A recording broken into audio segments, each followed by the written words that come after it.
Ration card আছে না কি কৈছিলে আধা মানুহে নাই বুলি কৈছিলে হয়নে তাৰ মানে কংগ্ৰেছ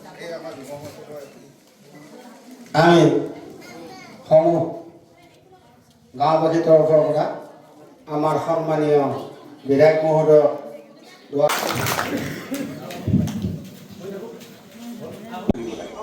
এতিয়া কওকচোন আপোনাৰ গাঁৱৰ গেলামালৰ দোকানত যে চাবোন কিনিব যায় মিঠাতেল কিনিব যায় আলু কিনিব যায় আপোনালোকে দোকানীটো সুধিব লাগে নেকি চাৰ সোমাব পাৰোঁনে বুলি যিটো মানুহে গেছৰ দোকানত গেছ কিনিব যাতে পইচা দি গেছ কিনিব যাতে চাৰ সোমাব লাগে নেকি সুধিব লাগে সেই মানুহটোৱে MP হ'লে আপোনালোকে চোতালত সোমাব দিব নেকি আপোনালোকে কওকচোন কেতিয়াও কিবা বোলে পিক পেলাবলৈ এটা মানুহে এনেকৈ পিক দানি এটা লৈ থাকে এনেকৈ কৰালৈকে পিক কিবা খুব তামোল খাই পিকাই দিলে সেইটো কাৰণে এটা মানুহে এনেকৈ ধৰি থাকে সেইটো বাৰু পৃথিৱীত চলে নেকি তেনেকুৱা কথা আপোনালোকে কওকচোন যিটো মানুহক পিক পেলাবলৈ পিক দানি ধৰি থকা মানুহ লাগে সি MP হ'ব নেকি আপোনালোকক কওকচোন সেইকাৰণে মই আপোনালোকক অনুৰোধ জনাইছোঁ আপোনালোকৰ সন্তানেই নিৰ্বাচন খেলিছে গতিকে আপোনালোকে যাতে একেবাৰে 100% ভোট প্ৰদান কৰোৱাৰ পক্ষত পদুম ফুলৰ পক্ষত দিয়ে তাকে অনুৰোধ জনাই মোৰ বক্তব্য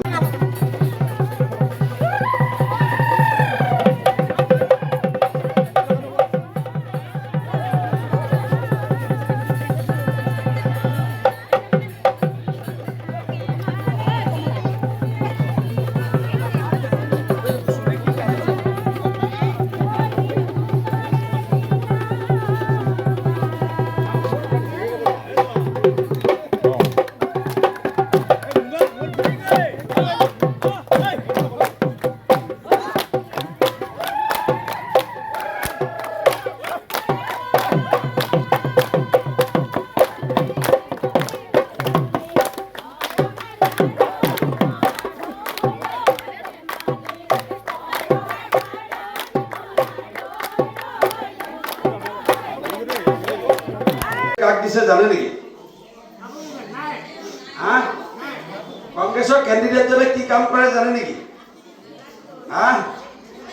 কোনোবাই জানে আপোনালোকে জানেতো কি কৰে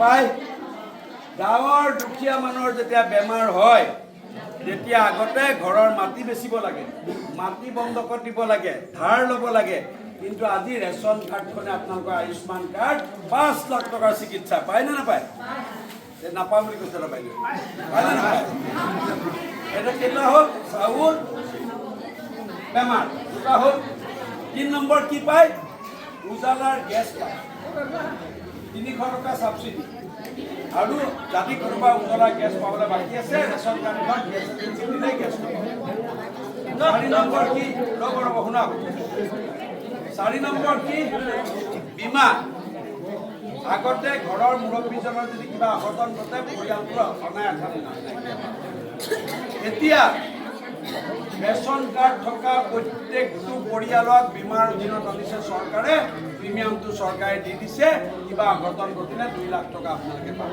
4টা এতিয়া চবতকৈ আপোনালোকৰ মই যে কৈছোঁ আপোনালোকে চবৰে মাত লৈ আহিব পাৰিম মই আপোনালোক চবেইতো অৰুণোদয় পায়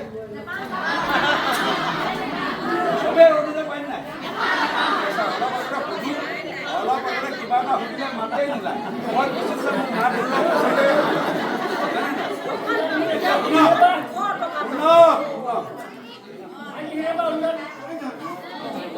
এতিয়া প্ৰথম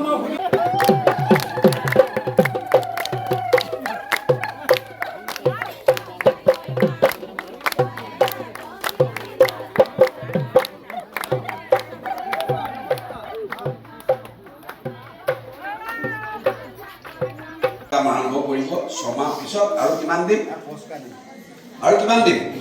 25,000 12,500 চৰকাৰে দিব 12,500 ইণ্টাৰেষ্ট ফ্ৰী লোন তাৰমানে 35,000 টকা দি বিজনেছ আৰম্ভ কৰিলে বছৰত আপোনালোকে 50,000 পৰা 1 লাখ টকা ইনকম কৰিব পাৰিব নহয় এতিয়া আপোনালোকে লাখপতি হ'ব আৰু নিজৰ ইচ্ছামতে মোবাইল কিনি ল'ব হয়নে এতিয়া আপোনালোকে ক'ব পাৰে যে ই অৰুণোদয়টো কৰি দিম বুলিহে কৈছে 10,000 টকাটো কৰি দিম বুলিহে কৈছে নিৰ্বাচনী প্ৰতিশ্ৰুতিহে দিছে কিন্তু নিৰ্বাচনী প্ৰতিশ্ৰুতি মানে মোদী ডাঙৰীয়া যেতিয়া কিবা প্ৰতিশ্ৰুতি দিয়ে সেইটোক কয় মোদী কা গেৰাণ্টি হয়নে নহয়? আৰু হিমন্ত বিশ্ব শৰ্মাই যিটো প্ৰতিশ্ৰুতি দিয়ে সেইটোক কয় মামা কা গেৰাণ্টি। যোৱাবাৰ 21 চনৰ ইলেকশ্যনত হিমন্ত বিশ্ব শৰ্মা চাই ভাষণত কি কৈছিলে যে মোৰ যদি চৰকাৰ হয় অসমৰ প্ৰত্যেকগৰাকী আই মাতৃৰ যি মাইক্ৰ' ফাইনেন্সৰ ঋণৰ বোজা আছে মই তাক নাইকিয়া কৰিম, শেষ কৰিম কৈছিলে নে? গণি 1 লাখ চাকৰি দিম বুলি কৈছিলে নে?